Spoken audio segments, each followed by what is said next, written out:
آقا کریم نے ارشاد فرمایا من ترکل جمعۃ ثلاثا جمعین متوالیات فقد نبذ الاسلام وراء ظہرہ، جس نے بغیر کسی عذر کے 3 جمعے چھوڑ دیے اس نے اسلام کو اپنی پشت کے پیچھے ڈال دیا، اس نے پرواہ ہی نہیں کیا اسلام کی۔ اور ایک حدیث کے لفظ ہیں من ترک ثلاث جمعات من غیر عذر کتب من المنافقین، جس نے بغیر کسی عذر کے 3 جمعے چھوڑ دیے اس کا نام منافقوں کی فہرست میں لکھ دیا جاتا۔ اور ایک حدیث کے لفظ اس حوالے سے ہیں من ترک ثلاث جمعین تہاونا بہا طبع اللہ علی قلبہ، جس نے سستی کی وجہ سے 3 جمعے چھوڑ دیے تو اس کے دل پر اللہ غفلت کی مہر لگا دیتا ہے۔ یہ وہ بد نصیب شخص ہے کہ جو نماز جمعہ چھوڑتا ہے۔ حضرت ابن حجر نے الزواجر کے اندر ایک روایت لکھی ہے، وہ فرماتے ہیں جو شخص نماز ترک کرتا ہے اس کو بہت ساری رسوائیاں ہیں۔ وقت اتنا طویل نہیں ہے کہ ایک ایک چیز کو تفصیل سے بیان کروں۔ وہ کہتے ہیں پہلی بات تو یہ ہے کہ اس کی عمر میں برکت اٹھا لی جاتی، دوسری بات اس کے چہرے سے صالحین کا نور اتار لیا جاتا، تیسری بات وہ کوئی بھی عمل کرے اس کا ثواب نہیں ملتا اس کو، یہ دنیا پر اس کو سزائیں ہیں۔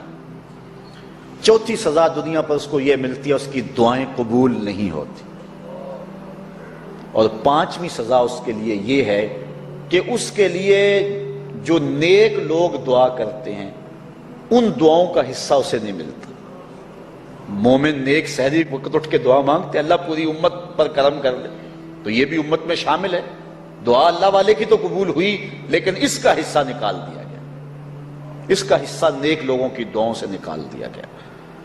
اور جب وہ مرنے لگتا ہے نزا کے وقت 3 اس کو سزائیں ملتی ہیں، ایک تو بھوکا مرتا ہے، دوسرا پیاسا مرتا ہے، تیسرا ذلیل ہو کے مرتا ہے۔ اور قبر کے اندر اس کو 3 سزائیں ہیں۔ حضرت امام ابن حجر کہتے ہیں ایک تو اس کی قبر تنگ کر دی جائے گی، حتیٰ کہ ادھر والی پسلیاں ادھر اور ادھر والی پسلیاں ادھر۔ دوسرا اس کی قبر میں آگ ڈالی جائے گی، جو اللہ کی حضور نہیں چھکتا اس کی قبر اس لائق ہے کہ اس میں آگ ڈالی جائے۔ اور تیسری اس کے اوپر ایک اژدہا مسلط کر دیا جائے گا جس کا نام ہے شجاع الاقرع، اور جب وہ ڈنگ مارے گا تو 70 گز تک وہ شخص زمین میں دنس جائے گا، اور وہ مسلسل یہ ڈنگ مارتا رہے گا۔ اور کہا کہ 3 سزائیں اس کو حشر میں پہنچیں گی، ایک تو اس کا حساب سختی سے لیا جائے گا، اور جس کا حساب سختی سے لیا گیا وہ بچ پائے گا، حساب سے بچے گا وہ جس سے اللہ صرف نظر کرے گا۔ اللہ اکبر۔ ایک تو اس کا حساب سختی سے لیا جائے گا، دوسرا اللہ تعالیٰ جل شانہ اپنے قہر و غضب کا اس پہ اظہار کرے گا، اور تیسری اس کو سزا یہ دی جائے گی کہ اس کو جہنم میں ڈال دیا جائے گا۔ ہمارا غزوہ احد کی نامور مجاہدہ ہیں کہ جب بھگدڑ مچی اور کچھ تو خون ہونے لگا اور عجیب کیفیت بن گئی، تو اس وقت حضرت ہمارا خاتون ہیں جو اس جنگ میں ساتھ آئی تھی، کس کام کے لیے آئی تھی کہ کوئی زخمیوں کی مرہم پٹی کروں گی، لیکن جب دیکھا کہ حضور تنہا ہیں اور تیروں کی برسات ہو رہی ہے، ہمارا تلوار لے کے میدان میں آ گئی، اور حضور نبی رحمت نے فرمایا کہ میں جدھر دیکھتا تھا مجھے ہمارا ہی نظر آتی تھی، اگر ادھر سے حملہ ہوتا آگے ہمارا کھڑی ہوتی، اگر ادھر سے حملہ ہوتا تو ہمارا کھڑی ہوتی۔ میں کہتا ہمارا تیرے نام پہ میری نسلیں قربان، جس نے محمد عربی کی آبرو کا پہرا دیا۔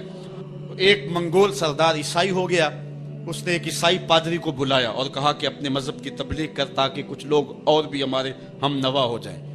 اس نے قسم پرسی کے سالم میں کہ اب کوئی شخص نہیں ہے جو اسلام کا نام لیوا ہو، تو اپنے خبث باطنی کا اظہار کر دیا اور پیغمبر حسن و جمال حضور نبی رحمت کی توہین و تنقیص کا آغاز کیا۔